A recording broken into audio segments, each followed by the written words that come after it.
To remove a microprocessor, open the microprocessor socket release levers and retainer.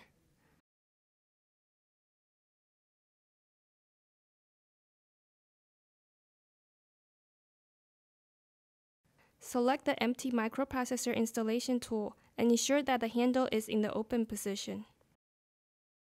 Align the installation tool with the screws. Lower the installation tool on the microprocessor. Gently twist the handle of the installation tool clockwise until it locks. Lift the microprocessor out of the socket.